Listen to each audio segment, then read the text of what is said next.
Boa tarde, alunos do quinto ano. Hoje, terça-feira, dia 26 de maio, vamos começar com a aula de História. Começamos na página 190 com o texto A importância dos registros para o estudo histórico. Bom, na antiguidade, a ciência e a religião estavam relacionadas.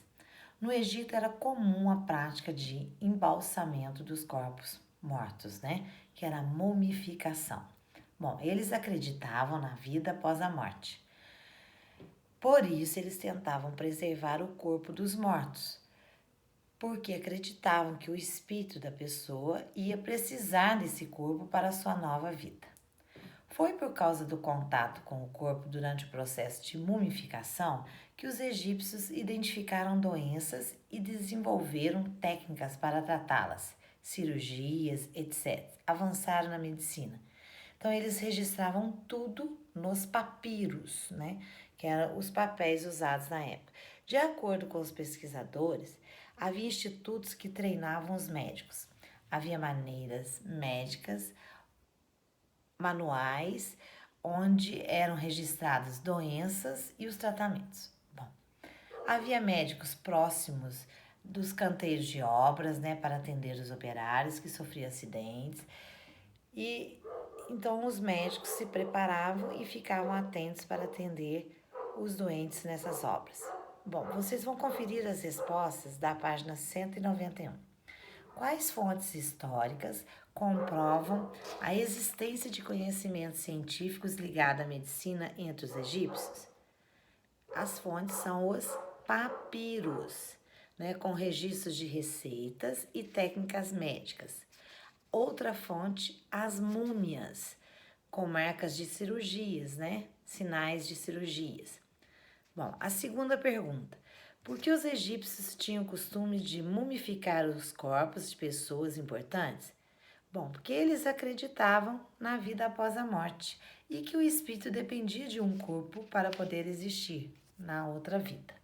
Bom, na Mesopotâmia, a necessidade de registrar o grande volume de produção que entregava aos templos levaram os sumérios a desenvolverem um sistema de escrita chamado de cuneiforme. Eles tinham também seu próprio sistema de registro de informações. Observem a imagem da página 192.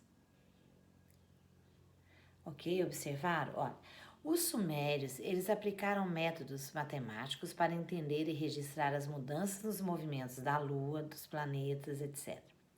Os mesopotâmicos determinavam o período do movimento do Sol, previam eclipses e sabiam que os planetas estavam sempre em uma mesma região do céu. Os egípcios e os mesopotâmicos eram politeístas, o que quer dizer isso? Que eles acreditavam em vários deuses. Para eles, a doença e a saúde estavam relacionadas com os deuses. Doenças eram como se fossem castigos porque desagradavam os deuses.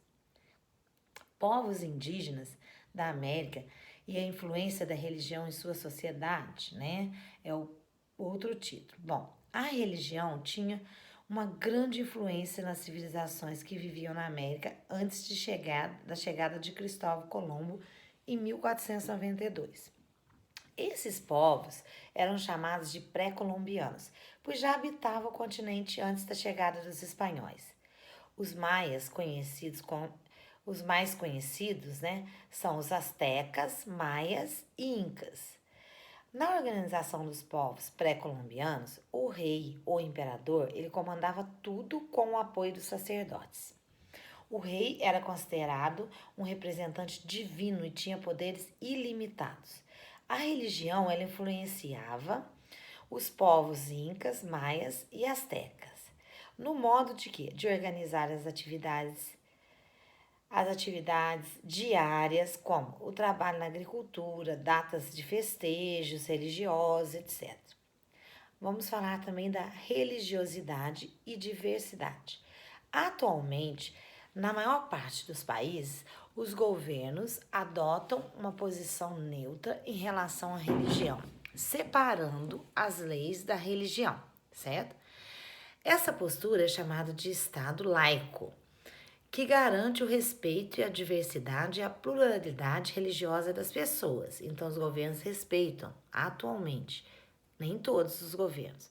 No entanto, em alguns países ainda é possível identificar, né, a relação da religião com o governo, muito próxima, como no Irã ou Arábia Saudita, onde que as leis do país, né, são baseadas na religião local. Isso é chamado de teocracia. Ações políticas, jurídicas, sociais são dependentes das normas religiosas, certo? Então é comum nesses países as pessoas serem impedidas de seguirem livremente outra religião que não seja do governo. Muitas vezes as pessoas são perseguidas, né, e até obrigadas a deixar o país, né? Por isso ocorrem muitas guerras religiosas, né, nesses países. No nosso país, o Brasil, é um país democrático, né? Então as pessoas aqui podem seguir livremente a religião que quiser. Né? O respeito às religiões, ele é garantido pela Constituição de 1988. Bom, agora vocês vão eram para ter feito, né, a pesquisa na página 195. Pesquisa fala das religiões. Então, eu vou citar as importantes aqui para vocês e locais onde ficam. O cristianismo é na América, na África, na Oceania, Europa e Ásia. O islamismo na África, na Ásia, Europa e Oceania. O hinduísmo na Ásia, o budismo na Ásia e o judaísmo também na Ásia, tá? Agora vocês vão fazer de tarefa para a próxima aula. Ler as páginas 196, 197 e 198, né? E fazer os exercícios que estão nessas páginas para a próxima aula de história. Boa tarde e ótimo trabalho para vocês. Estou com saudades. Beijos.